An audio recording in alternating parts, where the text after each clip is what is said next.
God, you crazy... Oh, no. And this is Bob Barron here in the studio at 1:15 of a dreary, rainy, foggy morning saying, drive carefully, all you out there. Keep out of trouble, whatever you do. Shut up. But if you do need a lift, why, try... Trouble. I gotta get out of here.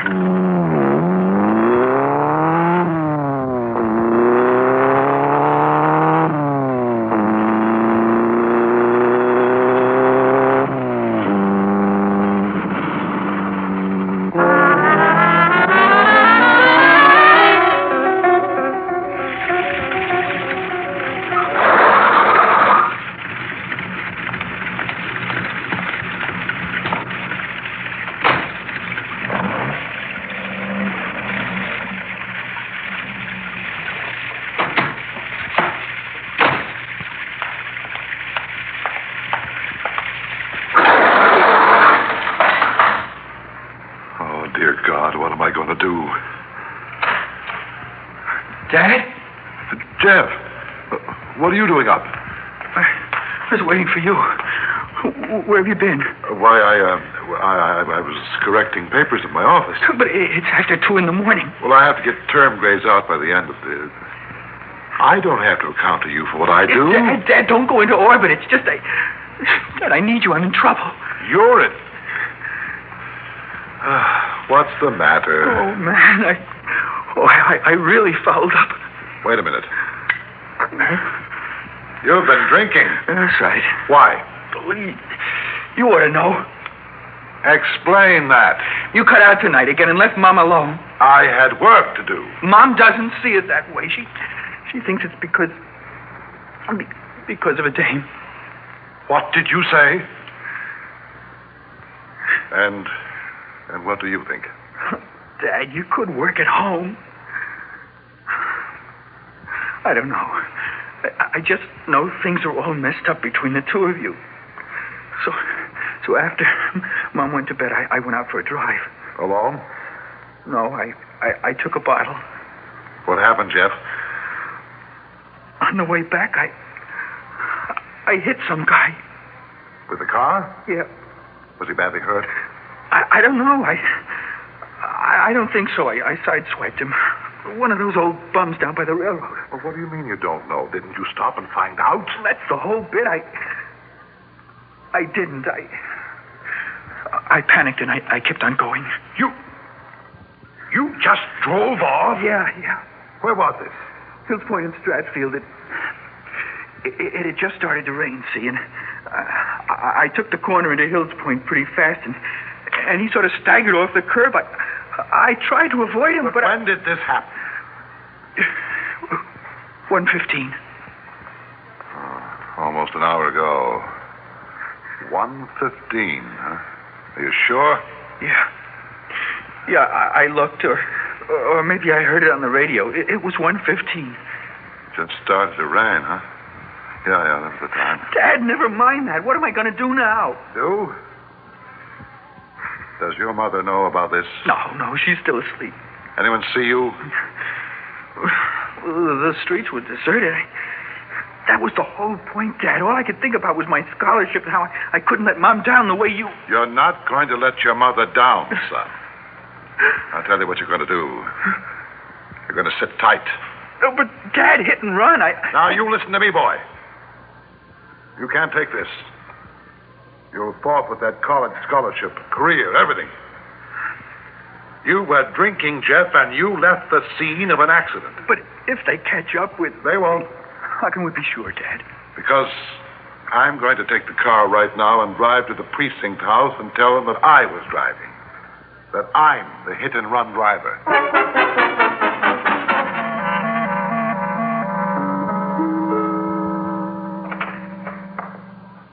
Jeff. Oh, hello, Mom. I thought it was your father. Didn't I hear him drive in about 10 minutes ago? Yeah. He did come back. And went out again? Yeah. Oh, I see. Now, Mom, you've got him all wrong. Oh, I'd like to believe that. You're selling him short, Mom. Am I? Why are you suddenly his champion? I'm usually the one who makes excuses for him. Because it's just something between Dad and me. Where did he go? It's 2:30. He went to the police. The police? He had an accident. He was driving the Triumph home, and he hit someone. Hit someone? Well, how badly were they hurt? Well, that's what he went to find out. You mean he didn't stop to find out? Well, you see... Jeff, what's this all about? This is all wrong. What do you mean, Mom? Whatever your father is, he wouldn't hit someone and drive away. And he wasn't driving the sports car. Mom, you were in bed. How do you know? I was in bed, yes, but not asleep. Do you know how many nights I've lain awake in that room upstairs? I heard your father leave in the station wagon. Then hours later, you in the sports car. I heard you come home and your father. He wasn't driving the Triumph. You were. Now, what is this, Jeff? I want the truth.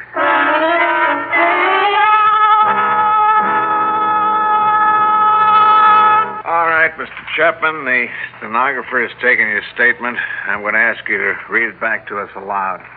All right, Lieutenant. I, Harvey Chapman of 223 Chestnut Drive, age 48, make the statement of my own free will, knowing it may be used against me. On this day, date and weather conditions, so forth. While turning north on Stratfield Avenue from Hills Point Drive, I accidentally hit a pedestrian, now identified to me as John Summerhill, no known address. Because of the prevailing weather conditions and because I was completely absorbed in thinking of grades for my class, it was only after my return home that I realized that an accident had happened. On reporting to the 7th Precinct House, Lieutenant George Wynant confirmed my fears. An examination of my car and other evidence established that I must have been responsible for hitting the above-named John Summerhill at approximately 1:15 a.m. on the above-named date. This statement is a free and unsolicited confession of my responsibility in this accident and admission that I did leave the scene of the accident. I've read it, and it is true and correct. In witness whereof, I hereby sign this document. If you have a pen, I'll sign. Before you do, Mr. Chapman, I should warn you that you're entitled to legal representation. Oh, I don't need a lawyer. You may in the near future. The man who was hit died in the hospital without regaining consciousness. It isn't just an accident anymore. It could be homicide. You mean manslaughter? Well, you need a lawyer to define terms. Also to arrange bond. Now, if you sign this, I'll have to book you. I want to sign it. Very well. Sergeant Gerber, will you witness this, please? Sure thing. I'll arrange to have you fingerprinted. Lieutenant, can I see a minute outside? Why not?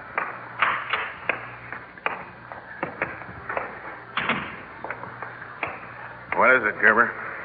I don't think he's telling the truth. No? Why wouldn't he be? The psychology is all wrong. A man like this wouldn't hit and run. Thought you felt the same way. No, I was only informing the man of his legal rights.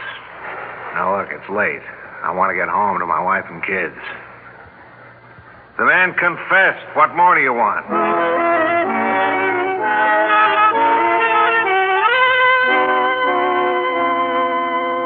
What are you trying to do, Mom? Make a big deal out of this? I want the truth, Jeff. Is your father to blame? Or are you? Mom, Dad can handle it without getting hurt. I can't. Now, why can't you let well enough alone?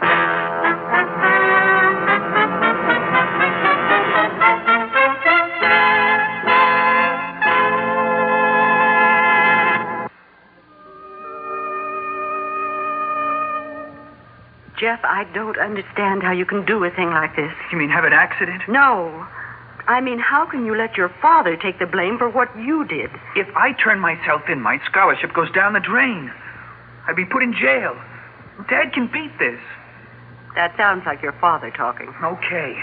And that's the way he put it. And you're willing to let it go at that? It was an accident.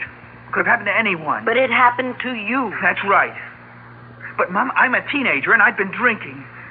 You think I'd get a fair shake? So Dad's taking the blame. We ought to be proud of him. Proud of him? Well, sure. Why wouldn't I be? Because he's asking you to live with a lie, Jeff. He's asking you to be like him. What do you mean, like him? To everyone outside of his family, your father is everything he ought to be. A successful teacher, a good husband and father. Only inside he's not. He's rotten and twisted. No, he's not like that. You know what he's done to me. I know what you say he's done to you. What? Jeff, don't you believe me about the other women? Look, Mom, you could be wrong. You could have misjudged Dad. I mean, this could all be just in your mind. You don't have any proof that... Proof? Oh, Jeff, this isn't easy for me to tell you this.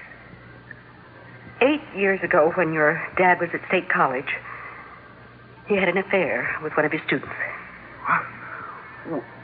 One of his students? How do you know? Because she was going to expose him for statutory rape. You know how he got out of it? I went to that child and begged and pleaded with her not to ruin him. I covered up for him. I always have, for your sake. Because I thought it was just one mistake. I was wrong. I should have let him take the consequences. Covering up that lie destroyed your father completely. I don't want the same thing to happen to you. Mom, this is different. Is it, Jeff? Is it? You don't think I'm going to make a career of hit-and-run accidents, do you? I want you to be honest and accept your responsibilities. I don't want you to be like your father. Mom, if you call the police, you'll ruin everything. Don't. All right. It's up to you, Jeff. Hide behind your father if you want. But if you do, you and I are finished.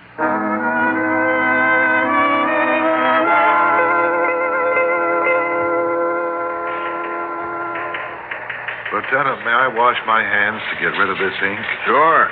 And then you want to call your lawyer? What for? Arrange bail till your trial. What do you want to spend the night in jail?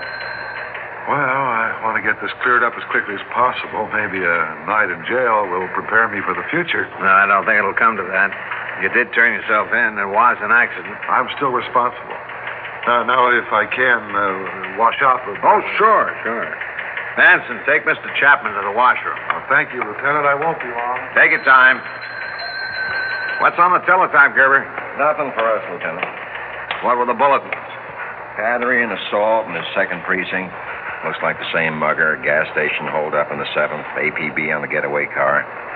And the DOA in the 15th. Some broad got herself knocked off in a love nest. Tell me, what's the deal with Chapman? We wait for the bond? No bond. I never saw a guy so anxious to get convicted. Well, he wants to get it over with.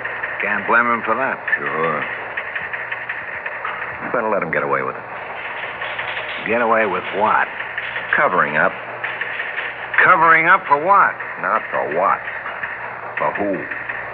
What are you talking about? Now, look, you just don't figure that a cool, collected customer like this would hit the panic button and take a powder. Like I said, it's the psychology. Psychology? Oh, come on, Sid. Lay off. I'm just a plain flatfoot who came up through the ranks by sticking to one thing. Fact. We could have been beating our brains out for the next 6 months looking for a lead if Chapman hadn't come in and laid it right in our laps. Yeah. So my psychology is we're going to leave it lay, just as it is. Okay. You got any hunches? Save them for the track. Now, come on. Let's take Chapman down to Sloane Street so we can go home to bed. See what that kid wants while I check on the guy. Then we'll go. Okay, whatever you say, Lieutenant.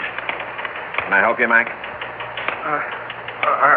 Are you a police officer? Yeah, Detective Sergeant Gerber. Who are you? My name is...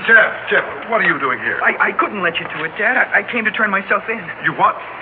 You know what you're doing. Yes, I do. It's me you want for the hit and run, Sergeant. not my father. Don't listen to him. He doesn't know what he's saying. All right, Mr. Chapman, take it easy. I was the one driving that car tonight. I've admitted it. What more do you want? Jeff, go home and keep your mouth shut. Dad, it's no good. Mom brought me to my senses. Sooner or later, the truth had to come out. You do as I say, or so help me. Manson, take him in the squad room. Now, wait a minute. I want to talk to my son. right, come on. Don't believe anything he says because he was not in that car. Go in that office over there, son. We'll be right in to take a statement. Yes, sir. Psychology, huh? Lucky guess. You got to admire the guy for trying to protect his boy. If that's what he was doing. Hmm? The way he yelled at the kid, he didn't seem like a self-sacrificing father to me. He wanted to take his son off the hook. That's natural. Oh, come on. Where's your psychology now, Sid? A cool, collected customer like this one? Nah, there must be a better reason why he wanted to be charged with what? I don't know. Yet. Take the kid's statement while I check the all commands bulletin. I got a hunch the answer's right there. Here's the statement, Lieutenant. What's in it? The boy told the same story as the father. One difference. The kid admits he'd had a couple of drinks. You got anything? See for yourself. Facts. They stick in my mind. Facts like 1:15 in the morning. You got anything more than this report? I sent the fingerprints over to the 15th for checking. Now I'm waiting for their call. I'm sorry I lost my head, Lieutenant. I guess I was more upset than I realized. I'd like to get a lawyer for my son, and then I want to go home and get some rest. Mr. Chapman, I'm afraid you can't leave yet. Well, naturally, I'll stay where you can get in touch with me. No, I'm sure you will, Mr. Chapman. Lieutenant, I'm afraid I don't understand your attitude. Did you ever hear of a girl named Lynn Waltham? No, I don't believe so. Oh? Well, that's funny. She's in one of your classes. Well, I'm afraid I don't know all my students. I have some rather large classes. Well, one of them will be a little bit smaller from now on. Lynn Waltham was found dead in an apartment on the other side of town. The preliminary investigation established two things. One, that she was pregnant, and two, that there were fingerprints all over the apartment. Now, where were you at the time of your son's hit-and-run accident? Well, I was in my office. Oh, your office, huh? Well, sir, I want to thank you for coming in and giving us your fingerprints. Oh, yeah. The Waltham girl was strangled at about 1:15.